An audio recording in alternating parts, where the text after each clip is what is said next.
Welcome to the podcast today, where we celebrate innovation for a happy planet. I am your host, Abigail Carroll. Our guest today is Jeremy McKane, a US-based entrepreneur who's created a company called Ocean Currency Network. We're going to talk about measuring the ocean. We've talked to folks like Aquai, who measure specific areas of the ocean with their robotic fish, but in this case, we're talking about creating an ocean map of data. Jeremy kicks off this interview with a reference to the tragedy of the commons. Commons refers to shared resources such as land or the ocean, and the tragedy of the commons is a theory that if people share a finite resource, they will tend to overuse it, thus ruining it for all. And while that might sound depressing, and it is, my conversation with Jeremy is definitely not, so keep listening. Welcome to the podcast, Jeremy. Well, thank you for having me. This is going to be so much fun today. You are doing good work, and my listeners and myself, we all want to understand more about what you're doing. So you have a company called the Ocean Currency Network. Tell me what you do. It's really important for us to understand the tragedy of the commons, but I guess you should ask yourself the question, why is it a tragedy? And, we think that largely it's the tragedy because it's not properly measured. And this isn't anything new. Essentially, this has been done for thousands of years in the Pacific. It was an ancient practice called tambu, or as they called it in Fiji, or tapu in Polynesian culture. And it was the idea of if we protect an area, then a lot of these tambus, they would go back and they would count fish and they would understand really what that management looked like. And we seem to have gotten away from that, which I think is quite bizarre because this is the planet's largest carbon sink, and it's the reason why we're breathing today. It's every second breath is coming from the ocean. Doesn't it make sense to measure what's there? So that's what we do.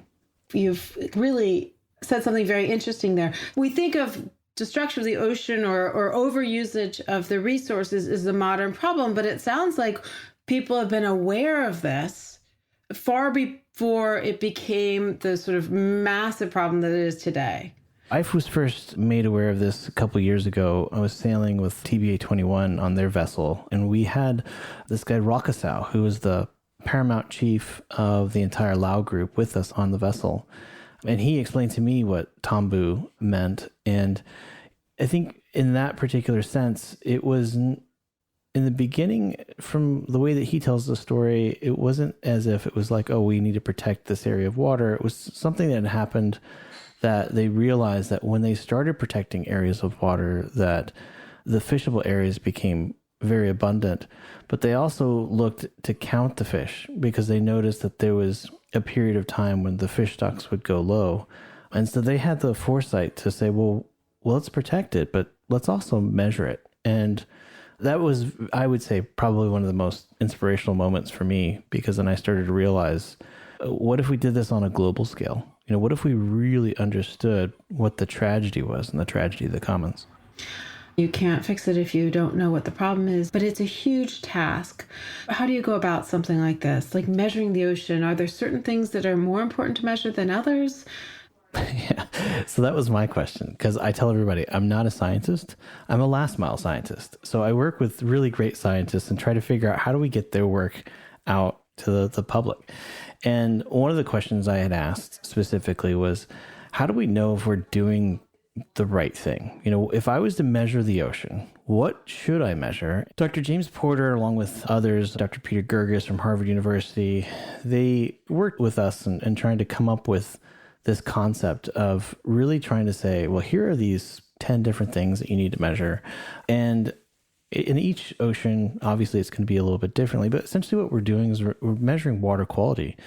Things like turbidity, temperature, pH, salinity, like all of these factors, they kind of have to be, well, kind of like what we say about the Earth in the solar system, it needs to be in the Goldilocks zone, right? And when they're operating in the Goldilocks zone, then it becomes conducive for an increase of biodiversity. So why is this important? Well, what if we're doing something that we don't realize? What if we inadvertently put something in the ocean that maybe starts to affect some other chain reaction? If we're not measuring it, we won't really truly know the impact that humans are making on the planet And so that's why this is really crucial. I think what we're also realizing is that there are nature-based assets that exist in the ocean that really provide value to human life, never mind the countless other lives that exist on this planet.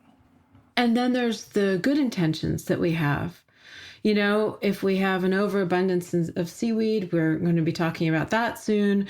Without the right data, we're probably going to make some bad moves trying to do the right thing. I mean, how often do you check your checking account balance? Right? Do you just willy-nilly just go Don't think I want to answer that. Well, I mean, but like if we're going to be responsible financially, we need to know what our credit limits are, how much money's in the bank account, what our revenue looks like, personally.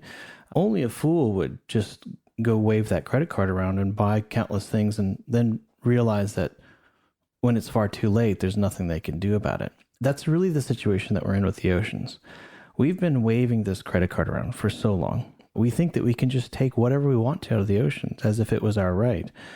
And maybe it is our right to take from the ocean, but how much is too much? And that's where measurement comes in. So what are some of the measurements that you're going to be making? So we mentioned a few, right? So salinity, pH, temperature, but we're also looking at other things too. One of the things I'm really interested in is dissolved oxygen. Dissolved oxygen, I think, is a key marker in a lot of things. I've been trying to solve a problem ever since 2015. Dr. Sylvia Earle said to me, we don't know how to value a healthy ocean. What can we do to get people to value a healthy ocean? Yeah. And man, that is such a hard question to answer. We'll take away their oxygen. Well, that's one way, right? I struggle with the fact that there are people like you and maybe your listeners that say, well, obviously, we need to protect the ocean. But then there are people who are like, sure, we need to do that, but right now I need to run my business. I need to put food on the table. It seems to me that the common language that we all understand is finance. And could we tell the story of how a healthy ocean or a healthy environment as a whole in the entire system, what is that financial value to us? And I know that sounds controversial to many people because some people might say, well, we don't need to put a dollar amount on nature. But I push back on that a little bit because I say, yeah, well, for some people, that's the only language they speak. You need to meet the people where they're at so that they understand the conviction in which you have. And so I think finance is that tool. And so I think dissolved oxygen is actually an interesting thing because I can actually start to look at things like seagrass to see if they're performing like we think that it does. I have a hunch that it isn't. Again, going back to that Goldilocks zone, I think that we can help markets understand that we need to have things in a very certain way in order for this to work. I mean, nature is so resilient, but it can't probably fix where we are today. I mean, one of my sort of sources of optimism is during the pandemic, seeing how quickly animals started taking over cities and, dolphins were in Venice. That just brought me great joy to see and great hope that, like, if we kind of get out of the way, nature is resilient, but there is a point where we just have to stop. I mean, at some point, if you just keep depriving it of oxygen, depriving it of the things it needs, it will expire. It was an inadvertent scenario of unification, right? Mission Blue has a really great case study. Cabo Pulmo is a place in Mexico, and they were virtually void of fish. But a unification occurred. The locals said, hey, no one's coming in or out of here anymore. This is a protected area. It's a sanctuary. Politicians, fishermen, they all agreed. And Dr. Sylvia Earle had told me that she dove that site and she remembered that there was nothing there. No sharks, no big jacks, the things that once used to thrive in that area. And then she told me, I dove that site 15 years after it had been protected. And she goes, Jeremy, would you believe that it was like the ocean I remember 50 years prior? So going back to an investment analogy, they essentially made a 15-year investment. And what they got back in return was 50 years worth of health and wealth. And I think the greatest threat that the planet faces isn't climate change or deep sea mining or any of these other things. The greatest threat that the planet has today is lack of unification. I want to talk about how you go about measuring the ocean. So we know what you're measuring now. How do you do it? What does this look like? It's not easy, but what's interesting is that there are a lot of people doing a number of different types of measurements around the ocean. There are non-governmental organizations that are doing various expeditions. There are nonprofits. And then there are things that your tax dollars pay for, right? There's this wonderful space organization called the National Aeronautics and Space Administration. They do Earth observation all the time. They do chlorophyll, they do sea surface temperature. So could we take all of that data and could we put it together in a concise form and use artificial intelligence to be able to interpret this data in a near real-time analysis? The answer is yes. But then what about other people who are collecting private data? Well, obviously, if it costs you $100,000 to collect some data, you're not going to just want to give it away for free. So what we've done is we've kind of taken the model of like stock photography, right? If I'm a photographer and I photograph a beautiful humpback whale in the ocean, what happens if I put this on Getty Images? Well, I don't get paid the second I upload it to Getty Images.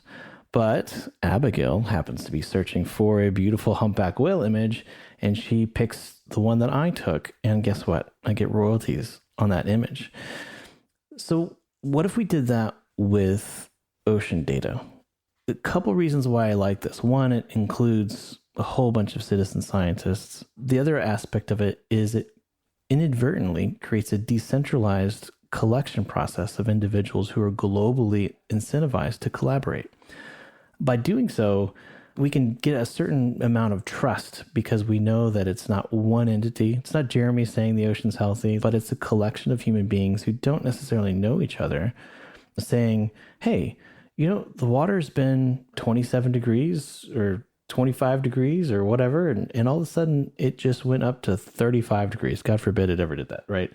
Well, we know that's probably the truth because multiple people are now reporting that same thing. I think this becomes a very interesting platform for global collaboration, and it's not something that's been done yet. Is there an issue there about, making sure that the data comes in that is correct and accurate? If you're getting it from all sorts of different parties, do you have to worry about that? And how can you just make sure maybe it works on averages? Well, that's exactly how it works. We use a number of different systems to be able to determine what is accurate and what isn't. But the most easiest is a trustless form. Let's go back to the temperature thing. Let's say, we're in the British Virgin Islands and we've got 200 sensors that are all floating around in the water collecting just temperature, let's say. Everything is coming in at maybe 25 degrees Celsius. And then Abigail, she has one sensor and it's registering 0 degrees Celsius. Well, that can't be, right? Technical problems. Right. Your sensor might be biofouling, right? You might have kept it out there too long. You didn't maintain it. So I'm probably going to say, hey, we're going to flag this. We're not going to report any of Abigail's sensors because she hasn't gone out there and cleaned them in a little bit. But yeah, I think when you look at kind of consensus, that's really the key here is it saying, okay, well, what is the consensus? Is it off by 1 or 2, 3 degrees? Yeah, maybe. Could that be a hardware issue? Possibly. Again, what we're trying to do is not say, hey, we have the most accurate data. We're using the most accurate sensors. I really don't care about that stuff. And that also is controversial.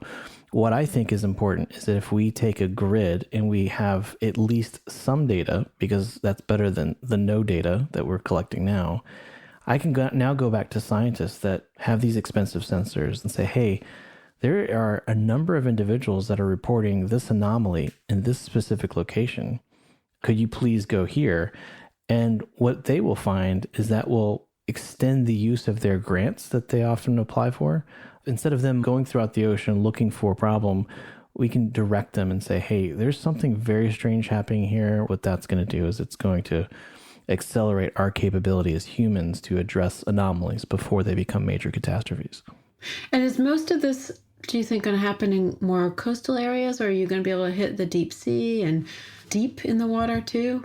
I think right now, to start off with, our focus is within the economic exclusion zone of some of the countries that we're dealing with. But it is, in a relatively short order, my intention to take it out to the deep sea. there's a lot of mystery yet. The deep sea is the final frontier in human knowledge, for sure.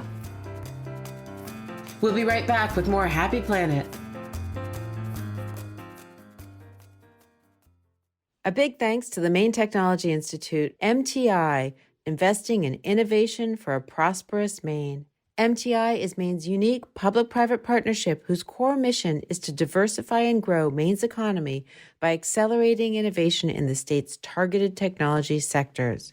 MTI offers grants, loans, equity investments, and services to support Maine entrepreneurs and organizations as they transform their innovative ideas into new products, services, and companies, leading to the creation of quality jobs for Maine people. For more information about MTI and its programs, please visit mainetechnology.org. For a blue economy to thrive, people need to use more sustainable products. But which products? And will consumers actually adopt them? Innovators like you are hustling to figure this out. Spark number 9 can tell you if there's demand for your product.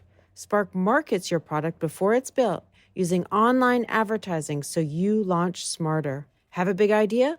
Vet it with Spark before you build. Visit Spark online at www.sparkno9.com or find them on LinkedIn.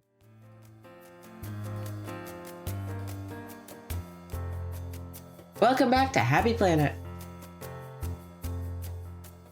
I really like this value, putting a price on things. I mean, there's certainly a price for using it. If you're harvesting fish, there's value there that you're getting.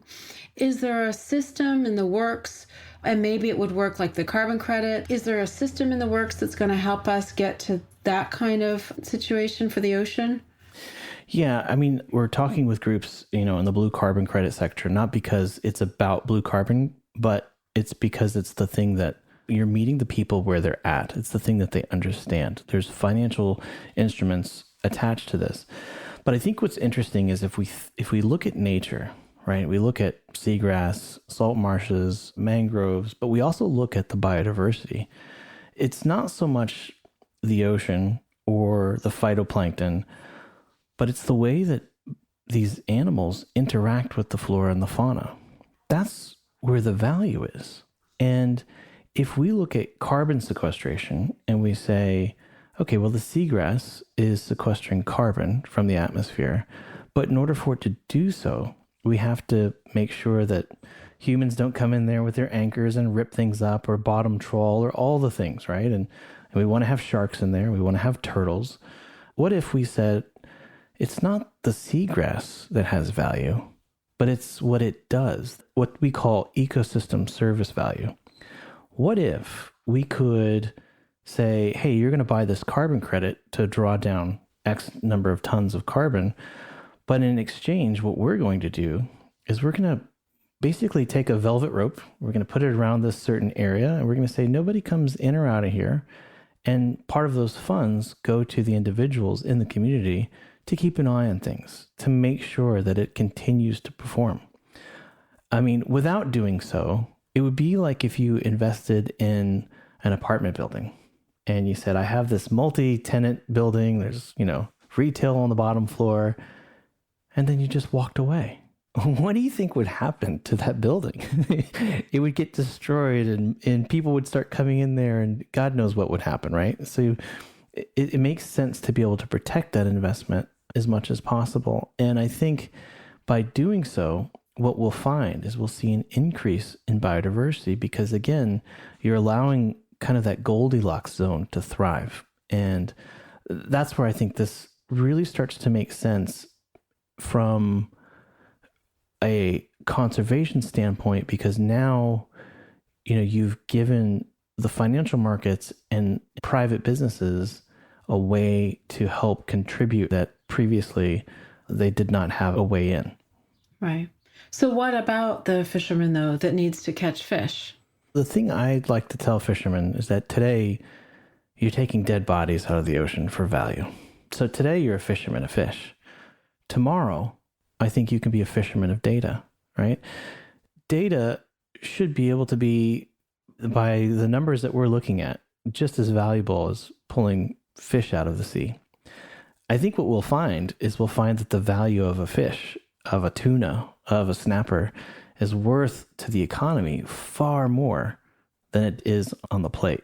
And don't get me wrong, I love fish. I love to go fishing, but I think that we have pushed ourselves to the limit at this point, and we need a correction. It's kind of like what Cabo Pulmo had, 15 years, and we got the 50-year investment.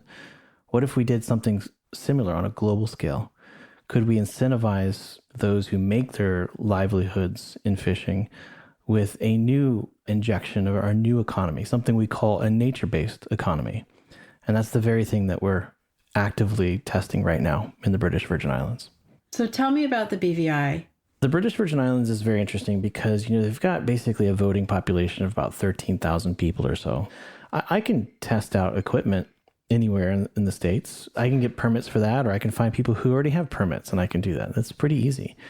But where can I go that I can create these types of systems, a real nature-based economy, make sure that revenue is generated for the country and that jobs are created, and prove that this works in a very isolated, small place? I can't do that in Texas. I can't do that in Florida because of politics and rules. I can do that in the British Virgin Islands. And now what we end up doing is we have a new nature-based economy that's independent of tourism. And the reason why I say that is that there's this phrase that I keep hearing, and that's when the wind blows, the tourist goes. What's going to happen to some of these Caribbean nations and other island nations when the next hurricane comes, cyclone, depending on where you are in the world, or the next pandemic? They're going to be left high and dry. They're going to be asking for relief and help because there's no other way to get income. But when we look at seagrass, just as an example, seagrass globally is worth $3 trillion. In the water. That's right. In Not the water. Harvested on your plate. That's correct. Yep. And the Bahamas, as an example, is sitting on, we now know they're sitting on 30% of the world's seagrass. That's $1 trillion. So these small island nations, could they at some point be considered no longer small islands, but great ocean states? I think that there's a change. I can smell it in the air. Something is about to shift. And I think that's our understanding and how intrinsically connected we are with our economies, with our healthy ecosystems. Wow. I'm in agreement with you about this shift. I hear it all the time from the people I interview. Even in the business models, the number of entrepreneurs that I've spoken to that have a for-profit and a non-profit entity, it's just really interesting. Like, they're truly mission-driven. So you have a furthermore foundation. What is that? There's a lot of things that we do that obviously make sense for the private sector, but we wanted to build a foundation for things that needed to be done around the ocean that isn't necessarily a profit center, if that makes sense. Let's say that you're one of those fishermen that you mentioned earlier, and he says, hey, great, awesome for creating this new economy. I can't afford a sensor. And so that's where the Furthermore Foundation comes in, is that we want to be able to accelerate ocean tech, but we want to be able to incentivize individuals and say, hey, look, you know what? Here is a sensor. This is going to be something that you can use while you're out at sea collecting data. Hopefully you start generating an income and you can buy more sensors. And by the way, these could be sensors from hundreds of different manufacturers. Right. Again, we don't care. We just feel like it should be measured. That's really the start of the Furthermore. We also have a mission in Maui. We've got House Resolution 135 that was passed, and this is to identify chemical and conventional weapons that have been purposely dumped in Hawaiian waters.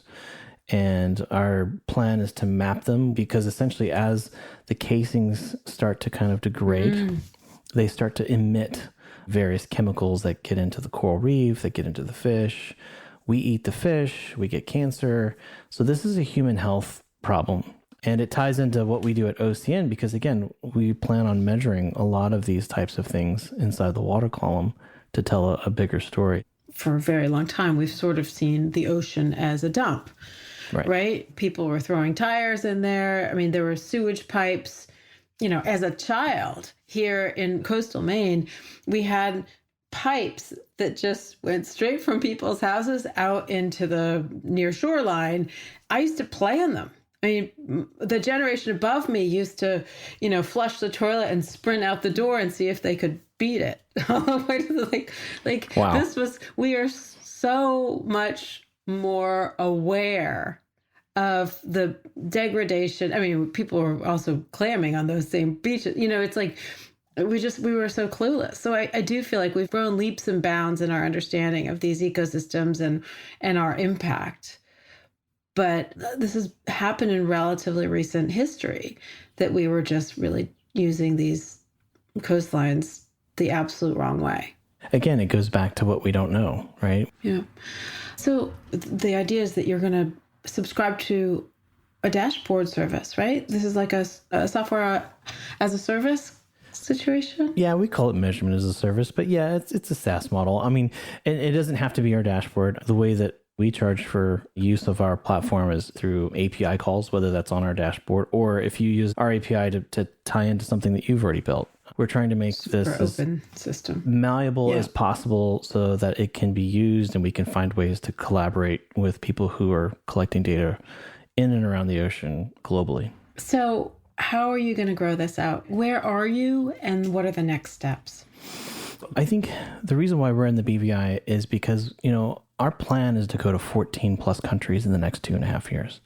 And in order for us to do that, we need to show how we can work with a country, work with locals, not inject foreigners, because that never works. If we're going to protect 30% of the world's oceans, which, by the way, for those that you don't know, SDG 14, which is the Sustainable Development Goals, number 14, life below water, as defined by the United Nations, one of the targets underneath there is to protect 30% of the world's oceans.